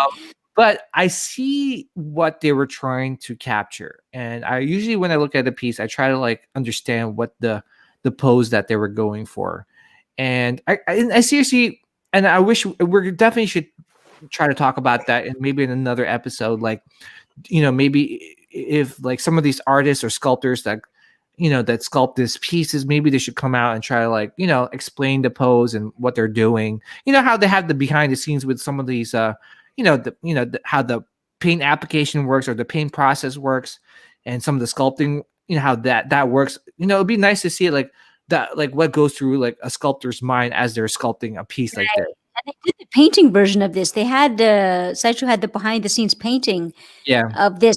I think that's where some people really began to appreciate this statue a lot more, when they got to see other they got to see the other shots of it other than just these production photos. They got to see the painter painting it. And I just reading some of the comments in that video, people were really starting to appreciate the paint and going, "Oh, yeah, the statue looks pretty cool." So I really think collectors, no matter which one you get, you're probably going to be happy with which one you choose. But think about it too, though. I mean, you guys both got the Iron Studios Darth Vader before you had it, so they have a really good reputation with. Oh yeah, no question. Yeah, I like the Yoda too. Yeah, I have the Yoda too. So yeah, I like the Yoda. Yeah, I mean, with this one, I think what people don't realize is okay, why does his left shoulder up? Why is his hand clenched? But you have to look at the overall picture itself. I think this is part of maybe a diorama. I'm pretty sure there's probably more to this scene. You have Cara Dune that's also announced by Sideshow, and she's supposed to display next to this Mando. But I think if you look at his right hand, I think he's going for his gun. like it looks like he's actually getting ready to shoot someone, and like I'm saying, like he's kind of like ready to grab his, like almost like a gunslinger, like always ready to like start shooting, like shoots first, ask questions later. So I think it looks like they were trying to capture that pose. I think if they lower down the left shoulder a little bit, then I think it'll be a little bit more natural pose. But with his left shoulder being up so high, it just looks like he's like doing a strut, Yeah. So I kind of wish that they hopefully they fix that in post. And I think the baby Grogu or baby Yoda looks better on this one. He doesn't look like he's been smoking a lot of weed. And you can see the pram. The pram is different from the Iron Studios one. Right. They're saying that this pram is a little bit more movie accurate or screen accurate as opposed to the Iron Studios one. But I mean, like you said, Gina, doesn't matter which statue you pick. I think you're going to be happy with either one of them. But if you only had a budget for one, definitely pick the Iron Studios, in my opinion. So yeah. Man, guys, seriously, this is like an hour and 40 minutes. I seriously didn't expect us to go this long. And shout out to the chat. Thank you for everyone tuning in. I did this as a last minute announcement, and I'm surprised to see us get like at least like I think almost 30 viewers on watching us. I don't know. You guys want to talk more? Or you guys you guys got room for one more topic, or sure, maybe one. Yeah. Sure. All right. Well, just really quick before we log off for tonight. And the topic I want to talk about is Tom Brady. Tom. Oh. Good night, y'all. Don't say that. I feel the same way. Don't say that because Thor is about to leave. But I just want to get your thoughts on there are a lot of people getting into statues more, and more and more people are like starting getting into the statue game. What are your advice to anyone looking to get into these high-end collectibles? I call them high-end because they are like they're about like $500-$600 a statue. And Gina, what's your advice to anybody getting into the game?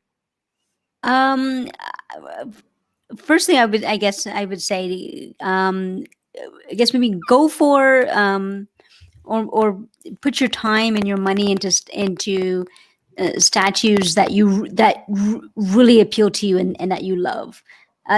Don't go for ones that are like, that looks okay.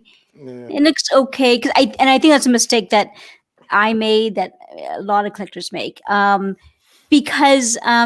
go for statues that you really, really love, because once you get a statue, it takes a lot of time and energy if you want to sell it again or move it on. So you typically nowadays you're going to be losing money. So my first advice is, there's a lot of statues. All the companies now have really upped their game, the standards, because the competition is so rough. The prices are really high. Obviously, shipping is really high now. Go for a lot of great statues. Doesn't mean that they're all going to be great and really appeal to you. As we're talking in the show, there's a lot of statues that PJ was showing and that you, Thor, were mentioning that I think look great and amazing, but I know it wouldn't appeal to me. It's not something that I would like, I gotta love it. Collecting statues is a pain in the ass. Like putting them together, worrying if they're gonna break, worrying if they're gonna lean. It's tough. So put that time and your money into statues that that you really, really love, and say, okay, that statue I see right there that they're now putting up for pre-order, I really, really want that. Don't put your money in statues that you just feel okay. Also, don't put your money into statues that or sales that, oh man, you're getting a great deal on the statue, so I'm gonna get it because it's a great deal. Yeah, it's a great deal, but it's not a statue that you really care for. You're just getting a really, really, really good deal on it, which is great. no one's debating that you're probably getting a reason you're getting a good deal on it. It's probably a reason. Yeah. I'm just saying, I'm speaking from even some of the mistakes I made. So we've all been there. So that's in general what I would say. People who are starting off now, just yeah. Thor, you got any advice for? It's okay. So I could sit here and get advice, but people go through stages with this stuff. You know what I mean? Because now good point. The options now are like much more plentiful than when we first started. And they're making like Gina said, the competition is really high, and you starting to get characters you never thought you would see, and so like everybody when they first get into it is like, oh, I want this, oh, I want this, oh, I want this, and everybody goes through that. So nothing I'm gonna say is gonna change your mind, because you will ultimately go through that and you're gonna buy all this stuff.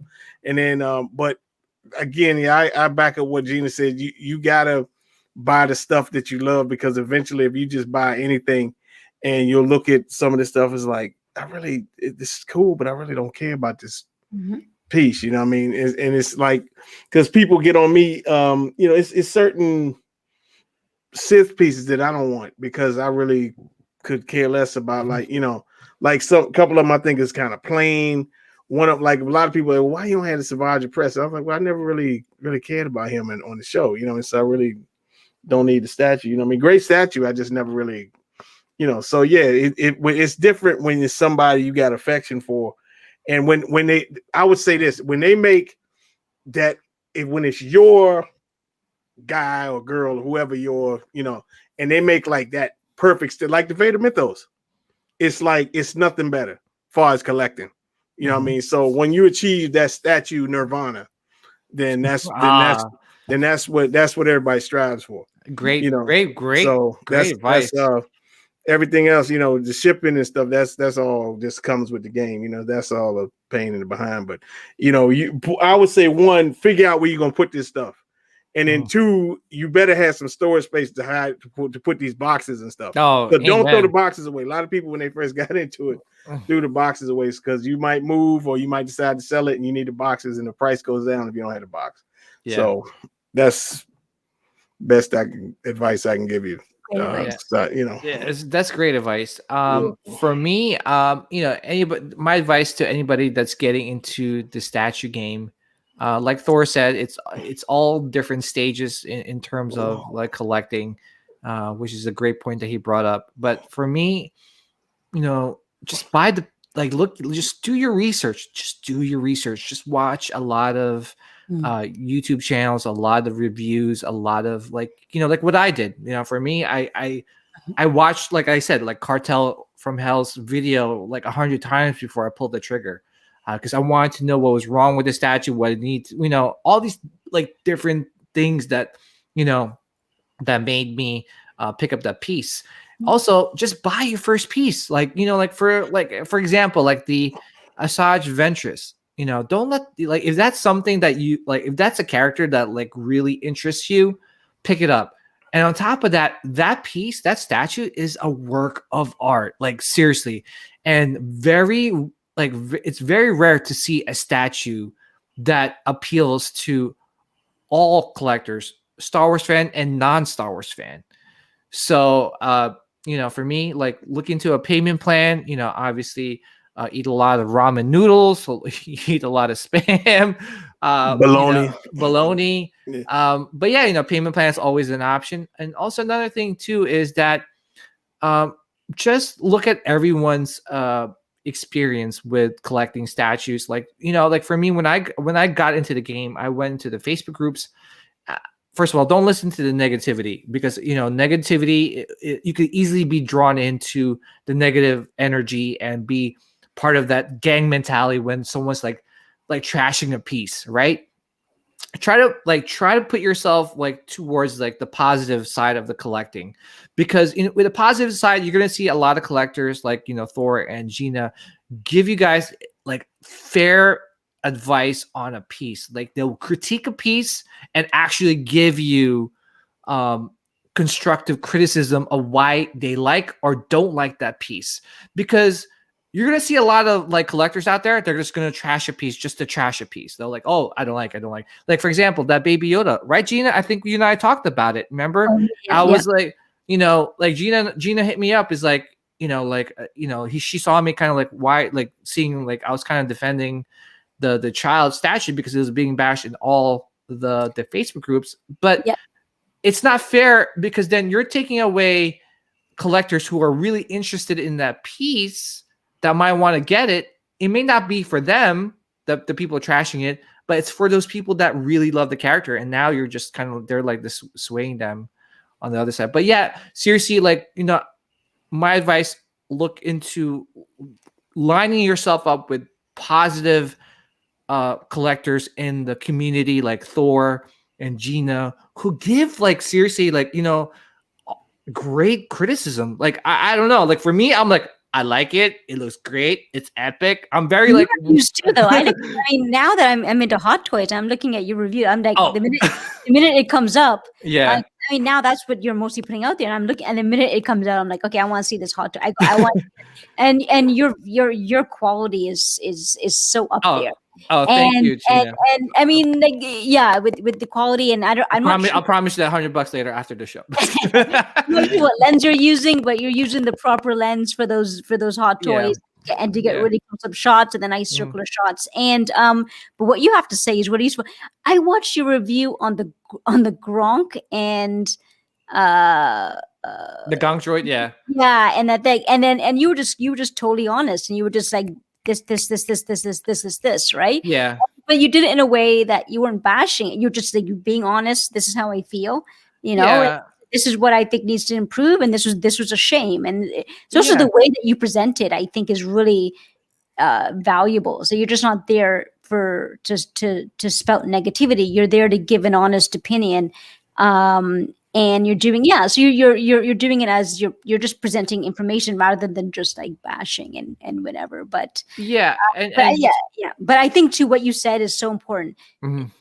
First thing you said was just do your research. When you look at a statue, look at as many photos as possible, because I made a lot of mistakes. We've all made a lot of mistakes here and there, and you kind of learn. One mistake I didn't make.